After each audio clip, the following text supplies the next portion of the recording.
जय माता दी। आप सभी का हार्दिक स्वागत, वंदन, अभिनंदन। मैं सुरभि तिवारी फिर से प्रस्तुत हूँ आपके समक्ष माता औसान देवी की एक नई कथा लेकर। तो आज ये कथा मैं आपको बताती हूँ कि अपन लोग पूजा में छुई मिट्टी का ही उपयोग क्यों करते हैं। क्या ये माता छुई मिट्टी का से बनी है? क्या इन्होंने खुद बताया?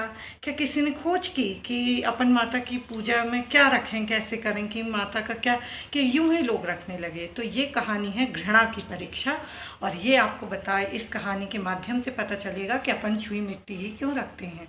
तो चलिए जानते हैं और कहानी को शुरू करते हैं। एक समय की बात है, एक निर्वंशी राजा थे। तो वो राजा बहुत प्रतापी थे और अपनी प्रजा को बिल्कुल बच्चों के समान प्रेम करते थे, दुलार करते थे। लेकिन एक समय की बात है कि कुछ अच्छा और किस पीछे कुछ बुरा तो होता ही है। तो वो सुबह सुबह वन भ्रमण को गए तो उन्होंने देखा कि जब कोई हमारा चेहरा देख लेता है तो वो थूक देता है। यानी कि उनका चेहरा इतना मनहूस टाइप का था कि निर्वंशी राजा को जो सुबह सुबह देख ले तो वो पूरा दिन उस व्यक्ति को खाना नहीं नसीब होता था। तो उनको किसी से के थ्रू बात पता चली, उनने भेष बदल के पता की बात कि भाई बात क्या है। उन्होंने भेष बदला तो पूछा कि क्या बात है यार, सब लोग अपने राजा को देख के क्यों? तो बोले अरे वो तो निर्वंशी राजा है, उसका तो मुँह देखने का धर्म नहीं। तो बहुत बुरा लगा उनको। तो बोले ठीक है, प्रजा से बढ़ के हम नहीं हैं, हम 12 बजे के पहले निकलेंगे ही नहीं। जब सब लोग खा पी लेंगे तब हम निकलेंगे। अब ये जब पूरी जनता खा पी ले तब ये निकले। लेकिन राजा बहुत पूजा पाठ प्रतापी और दानी थे, तो उनकी पुकार डायरेक्ट माता महारानी तक गई। तो माता रानी सब जैसे कि अपने विष्णु जी हैं, पालन करता है, सबका पेट भरते हैं। माता रानी अपने बच्चे को कैसे भूखा देख सकती हैं? तो देखें कि राजा बड़े उदास हैं, दुखी हैं, सबका पेट वो भरते हैं, फिर वो क्यों उदास हैं? फिर माता ने कहा चलिए इनकी हम परीक्षा लेते हैं, अगर ये उसमें उत्तीर्ण हुए तो इनको अवश्य पुत्र रत्न की प्राप्ति होगी।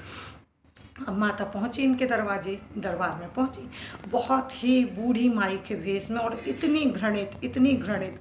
इस कथा का भी नाम घृणा की परीक्षा आप कह सकते हैं। यानी अपने शरीर में 9 छेद होते हैं, पूरे से कुछ ना कुछ ऐसे निकल रहा है, और बहुत गंदी दशा में। और सुबह से वो 4 बजे से बैठी, बोली हमको राजा से मिलना है।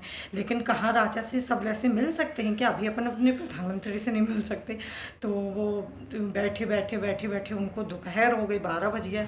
अब राजा बोले चलो भोजन का समय हमारा हो गया है। अब अपने वो जैसे ही उठे तो एक बुजुर्ग व्यक्ति को दया आ गई कि सुबह से ये माता बैठी हुई हैं। तो किसी ने बोले चलो बता दें। तो बोले राजा साहब आपसे मिलने के लिए एक माता सुबह से बैठी हुई है। अब वो तो माता चाहे वो कितना भी रूप बदल लें, चाहे हीरा कितना भी गंदा हो जाए, वो तो हीरा ही दिखेगा, चमकेगा ही कि वो तो हीरा है। अब वो बोली ठीक है उनको बुला लाइए।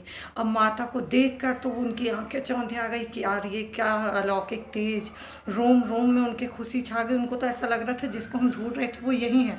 अब उनको लगा कि हमारा बच्चा है, इसीलिए कहते हैं बच्चे में और बूढ़े में कोई ज़्यादा अंतर नहीं रहता।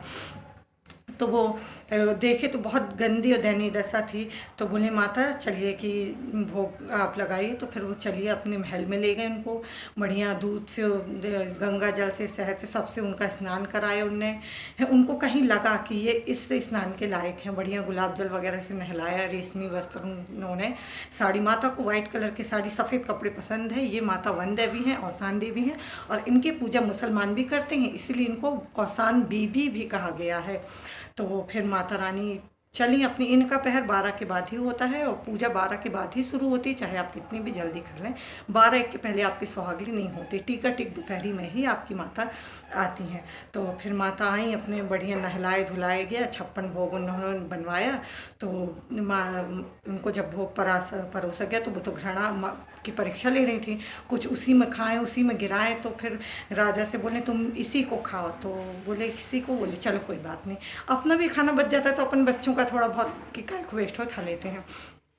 अब राजा और रानी को भी बोला तुम भी 5 कोर खाओ। रानी ने भी 5 कोर खाया। फिर बोली चलो हम चलते हैं, लेकिन 1 साल के बाद फिर आएंगे, और जब हम आएंगे तो आप हमको यही भोजन परोसना। तो बोले कि ठीक है। अब वो तो महल में एक कमरे में, स्टोर रूम टाइप का एक कमरा, वहाँ पर ये सोने के थाल रखवा दिए। 1 साल बाद माता फिर आई। अब अपन ने कल क्या खाया, क्या किससे मिले, परसों किससे मिले, अपन को ये याद नहीं। अब वो तो राजा है, कितने लोगों से मिलते रहते हैं। अब फिर माता रानी आई वेश रख के 1 साल बाद, फिर वही हुआ, फिर वही वैसी पूरी प्रोसेस हुई। फिर वो बूढ़े आदमी ने भेजा और फिर उनको याद आया अरे हाँ माता। फिर उन्होंने नहलाया धुलाया, खिलाया पिलाया। तो नहलाए धुलाए, बोले कि बनवाओ खाना आना, 56 भोग बने, सोने का थाल आए तो बोले नहीं राजन, ये नहीं, जो हमने आपको थाल देकर गया था वही थाल हमको चाहिए, वही हम खाएंगे। अब स्त्री हट बाल हट और बुजुर्गों का ये ऐसा है कि लोग हट करते हैं तो अपन को पूरी करनी ही पड़ती है। अब धूड़ आ गया, इतने बड़े महल में कहाँ रख गया, धूड़ धाड़ के मिला वो, तो उसमें फफूंद लग चुकी थी। अपन 2 घंटे दाल चावल ऐसे रख दें, कुछ खाना रख दें तो वो अजीब टाइप का सूख जाता है। वो तो साल भर का था, वो तो बिल्कुल छुई मिट्टी के टाइप का बन गया। अब माता नहा धो के बोले उसी को खाने लगी, तो बोले कि आप भी इसी को खाओ, तो राजा रानी भी उसी को खाने लगी। माता के को देखकर वो इतने मोहित हो गए थे कि जो माता बोल रही थी वो कर रहे थे, उसको खाने लगे। और जब ये 1 साल पहले ये खा के गई थी तभी 5 कौर से ये गर्भवती हो चुकी थी रानी। अब जिसके यहाँ लड़का आ जाए, पुत्र हो जाए, तो वो तो समझ गया कि ये जो प्रताप है तो यही माता के द्वारा हमको दिया गया है। तो फिर माता ने बोली कि देखो चलो अब हम जा रहे हैं। तो फिर बोले नहीं, आप बताइए, आपके द्वारा हमको पुत्र रत्न की प्राप्ति हुई, आप कौन हैं? तो बोलते कि अरे हो गया, नहीं वो नहीं बता रही थी, लेकिन उन्होंने पैर पकड़ा। बोले वो तो प्रतापी राजा थे, अपनी प्रजा को। बोले जैसे हम हैं, हमको पुत्र की प्राप्ति के लिए आप आई हैं, स्वयं आई। अब स्वयं आपको बुलाना तो वो नहीं है कि सब लोग बुलाएं, तो ऐसा क्या करें कि आप खुद ही व्यक्ति के पास आ जाएं। तो फिर माता को बहुत मनाए पिठाए, बहुत रोए। माता तो भाव की भूखी होती हैं, अपने बच्चों को रोता वो देख नहीं सकती। फिर माता ने खड़ी हुई तो वो 56 फीट की माता खड़ी हो गई, अपने पूरे 16 श्रृंगार करके, और वही था सोने का थाल उठाया। और वो जो भोजन सूख चुका था, जहाँ जहाँ उन्होंने फेंका वहाँ वहाँ छुई खदान हुई। तो बोला कि जहाँ जहाँ पर ये छुई खदान हुई है, जब हमको आपको बुलाना हो तो 7 डिगलियाँ पान के पत्ते में रखो, हमारा आह्वान करो, हम तुरंत आ जाएंगे। और जब संकट हो तो हमें बुलाओ, अच्छे हंसी खुशी का कोई कार्यक्रम हो तो हमको बुलाओ, हम अवश्य आएंगे। इसीलिए जब कोई रास्ता नहीं नज़र आता तुम बोलते हैं अपन की माता ऐसा हो जाए तो हम सुहागले करेंगे। संकटों की सुहागली, चट माता सुहागली और ये औसान देवी, तीनों अलग अलग हैं, तीनों बहनें हैं। मैं एक एक करके आपको पूरी कथा, सबकी कथा बताऊंगी। तो ये थी औसान देवी माता की कथा। तो इनकी विधि ऐसी है कि चौकी लगाते हैं चौकोर, उसमें लाल कपड़ा बिछाते हैं, पान के पत्ती में 7 माता की डिगलियाँ रखते हैं और माता के पैर चरण हल्दी से बनाते हैं और उनको महावर वगैरह लगा के खूब सजाते हैं। माता को सजाते हैं, एक पान के पत्ते में माता भी बनाते हैं। वो आपकी इच्छा, आप क्या क्या अच्छे से अच्छा कर सकें। सदा सुहागन के फूल चढ़ाते हैं, गौर गणेश रखते हैं, दीपक जलाते हैं और बढ़िया बहुत खुशी से माता का भोग लगाते हैं। भोग का गाना, आरती का गाना, भजन कीर्तन करते हैं।